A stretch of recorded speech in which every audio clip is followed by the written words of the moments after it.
Olá pessoal, sejam bem-vindas aqui de novo ao nosso canal e como eu havia prometido a vocês, hoje nós vamos ao nosso primeiro vídeo a respeito de uma série de vídeos que tratam da saúde intestinal, da importância da saúde intestinal para a nossa saúde. Se você não está inscrita ainda aqui no canal, se inscreva. Eu vou deixar o link aqui no final do vídeo também. E depois, ao final, compartilhe o vídeo com mais pessoas para que nós possamos levar estas informações, né? Vamos conhecer um pouquinho sobre o funcionamento e a importância dos órgãos que compõem o nosso trato digestório. Em outros vídeos eu vou explicar, vamos fazer um vídeo sobre... Vocês já devem ter ouvido várias vezes dizerem por aí que o intestino é o nosso segundo cérebro. Então eu vou explicar isso depois num próximo vídeo. E num terceiro vídeo eu vou direcionar as informações à questão da disbiose intestinal, que é o mais comum no mundo todo nos dias atuais. Então vamos ao nosso vídeo de hoje. Continue comigo aqui e não se esqueça. Se inscreva aqui no canal. Esse canal que é para você que não é nutricionista, que não é profissional da área da saúde, mas que tem dúvidas, tem curiosidades, e eu sempre explico numa linguagem muito clara, muito simples, muito objetiva, ok? Vamos ao vídeo de hoje. Bom, vamos começar, gente, então, com o nosso vídeo de hoje, sobre sistema digestório. Bom, algumas pessoas conhecem como sistema digestivo, tanto faz.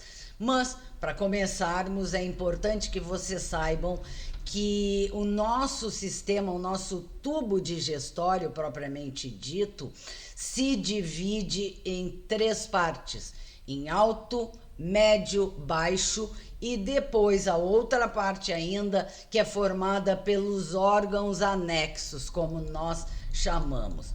O nosso tubo digestório alto é formado pela boca, pela faringe e pelo esôfago. Logo em seguida, nós temos o tubo digestório médio, que é formado pelo nosso estômago, pelo nosso intestino delgado, ou seja, o nosso duodeno, o nosso jejum, o nosso ilho. Logo em seguida, nós temos o tubo digestório baixo, que é formado pelo intestino grosso, e aí nós temos o seco, nós temos o cólon ascendente, o cólon transverso, o cólon descendente, nós temos a curva sigmoide, nós temos o reto, mas eu não vou me deter especificamente aqui para não complicar vocês.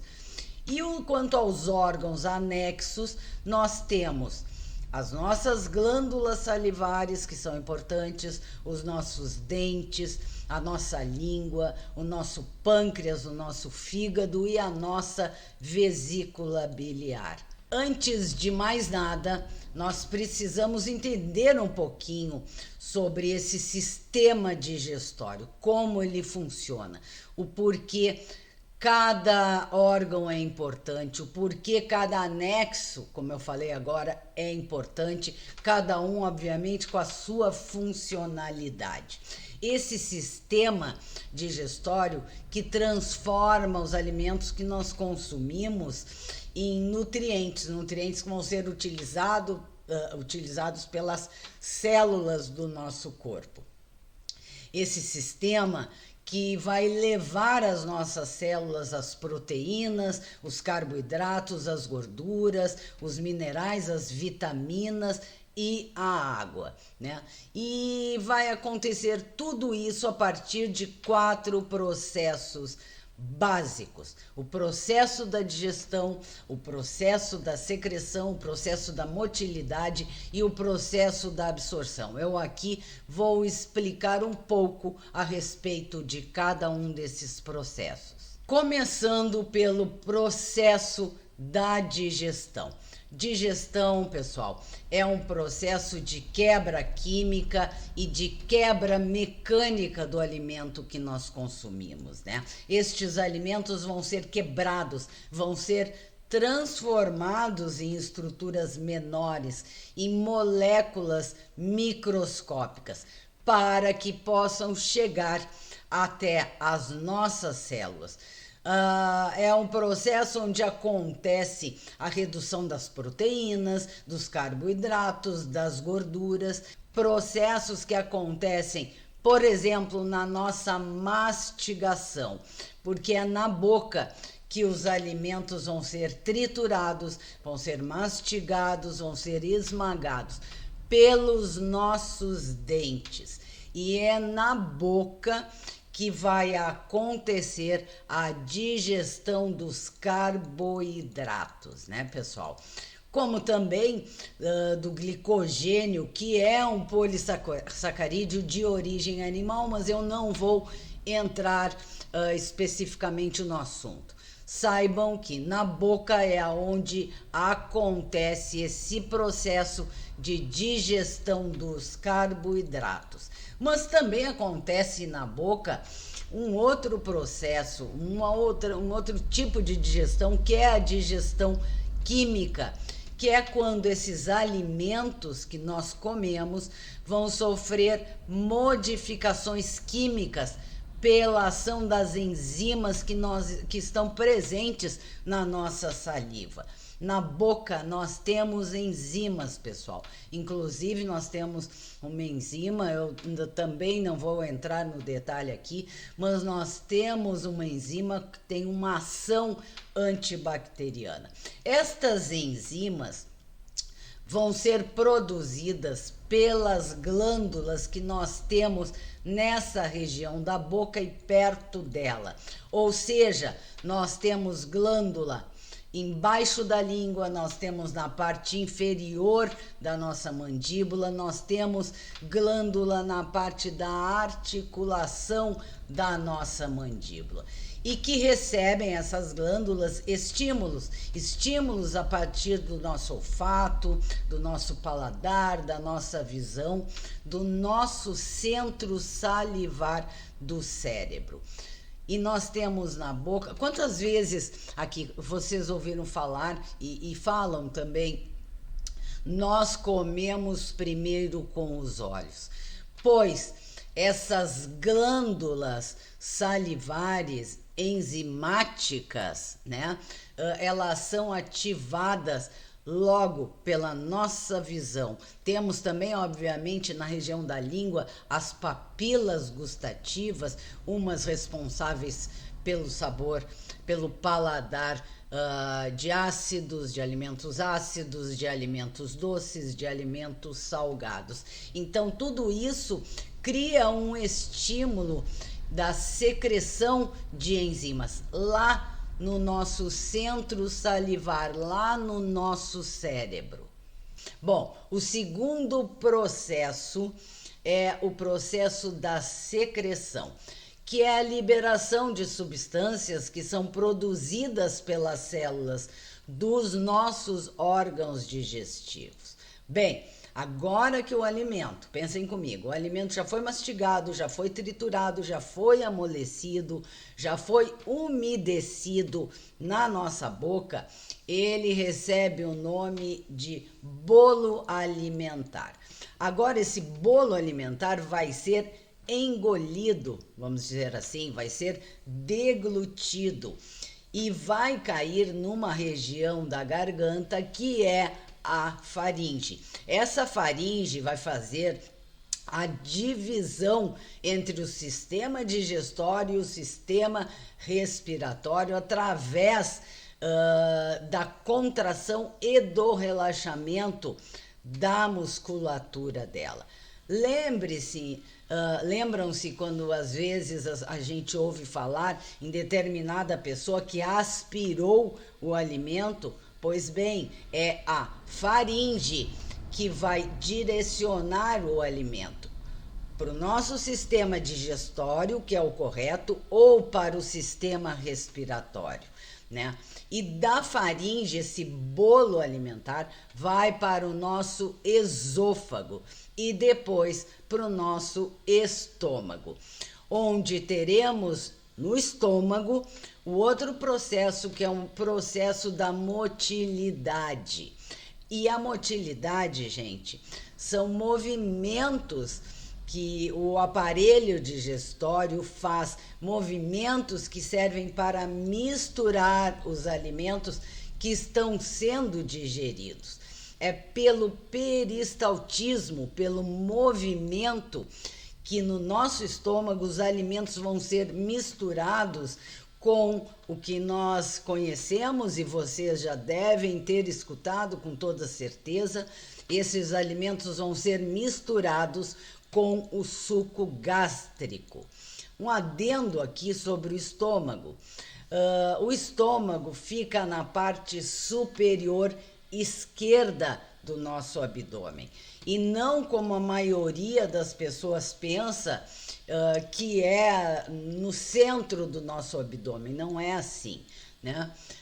Vamos continuar. No nosso estômago, este bolo alimentar vai ser misturado, vai ser acidificado, vai ser armazenado.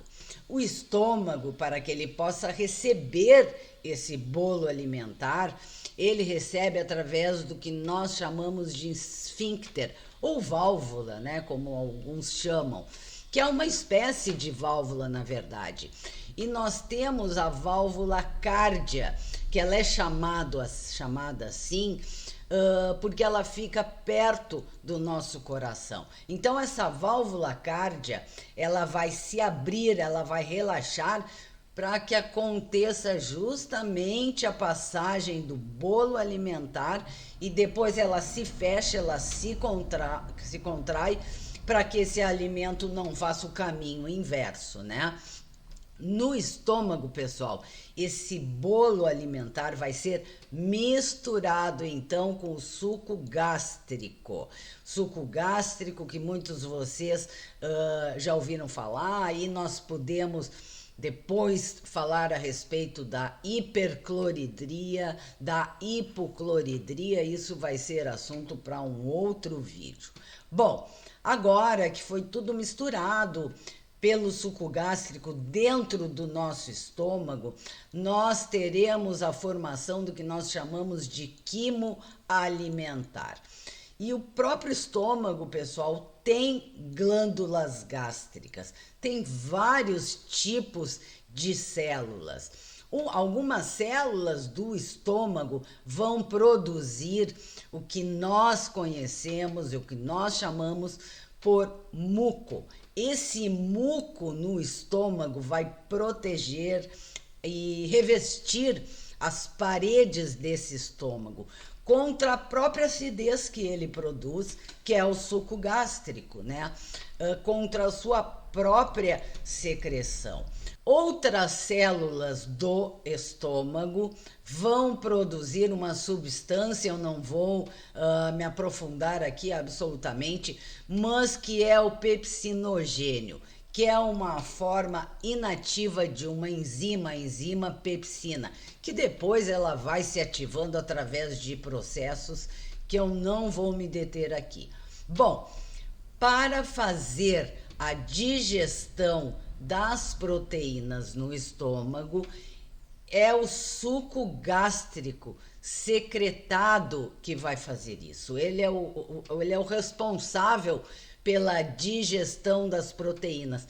Observem, lá na nossa boca, lá no início do nosso trato digestório, nós tivemos a questão dos carboidratos, da degradação dos carboidratos. Agora no estômago nós temos, através da ação do suco gástrico, que é secretado por este estômago, a digestão das proteínas. Aquela proteína do leite, aquela proteína das carnes, a proteína dos ovos, por exemplo. Por quê? Porque essas proteínas vão ser quebradas em moléculas menores. esse suco gástrico, de certa forma, ele também serve como uma proteção do nosso estômago, porque ele nos protege de vários micro-organismos. E o último processo, o processo que nós podemos dizer assim, que finaliza todos esses processos de digestão, é quando nós temos a absorção do estômago, esse quimo vai para o nosso intestino delgado. Essa absorção, essa saída dessa substância armazenada que está ali dentro do nosso estômago, vai para a nossa corrente sanguínea. E da corrente sanguínea vão ser distribuídas para as células, cada uma cumprindo a sua função. O estômago vai levar esse quimo formado para o intestino delgado. Aí entra uma outra válvula que é conhecida como piloro. Essa outra válvula no estômago, na realidade nós temos duas, uma superior e uma inferior. Essa agora, o piloro, é a válvula inferior, que controla a saída desse quimo do estômago para o nosso intestino. Sempre de forma lenta, sempre aos poucos. Bem, esse intestino delgado, ele é muito relacionado com a nossa imunidade, e aqui vocês devem prestar atenção, com a nossa imunidade inata, né? Com o nosso sistema imunológico. Ao longo de todo o intestino, gente, existe uma flora de bactérias que ajudam no processo digestivo todo, assim como também serve para manter o nosso intestino saudável e livre de outras bactérias, de bactérias patogênicas, que podem ser ingeridas através dos alimentos. Além disso, gente, o nosso intestino também permite a eliminação de toxinas e outros produtos que não podem ser absorvidos pelo nosso corpo e que acabam sendo eliminados depois sob a forma de fezes. Por fim, ao longo do intestino delgado, depois que todos os nutrientes foram absorvidos, né, vai sobrar uma espécie de uma pasta, uma pastinha grossa, formada por detritos que não são assimilados, né? E esses detritos com bactérias. E essa pasta, que já é fermentada, segue para o nosso intestino grosso. E para facilitar a passagem deste bolo fecal, né, as glândulas da mucosa do intestino grosso vão secretar um muco esse que vai servir para lubrificar este bolo fecal, facilitando o trânsito dele até a eliminação. E o reto, que é a parte final do intestino grosso, que é onde termina, né, o intestino grosso, bem dizer, com o canal anal e o ânus, por onde são eliminadas as fezes. Resumão, pessoal. Todos esses 4 processos acontecem no tubo digestório. Esse sistema digestório que começou lá na nossa boca. Porém, esse sistema digestório, ele conta também com diversos acessórios, vou dizer assim, né?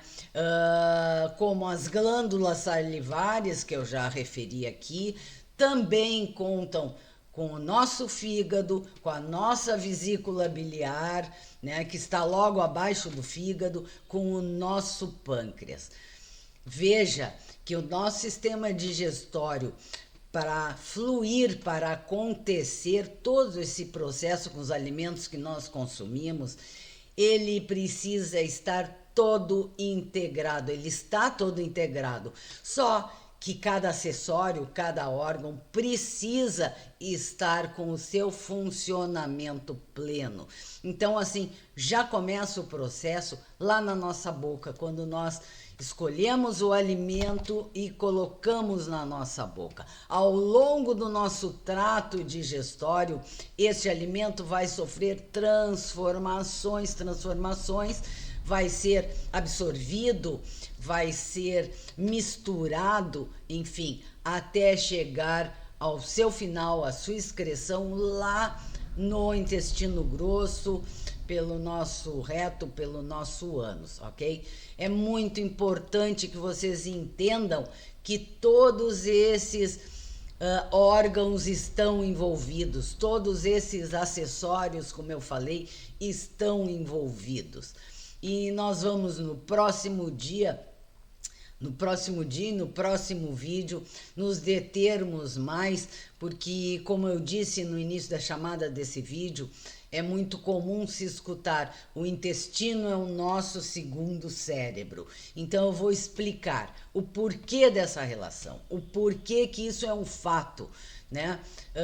Mas vai ficar esse assunto para o próximo vídeo. Por hoje eu só queria que vocês soubessem a trajetória, a funcionalidade do nosso alimento, do alimento que nós consumimos pelo nosso trato digestório, ok? Não se esqueça de se inscrever aqui no canal se você ainda não está inscrita, de compartilhar esse vídeo com as suas amigas, com a sua família, e até o nosso próximo vídeo num outro dia, ok? Obrigada, como sempre, pela presença e a disponibilidade de tempo de vocês.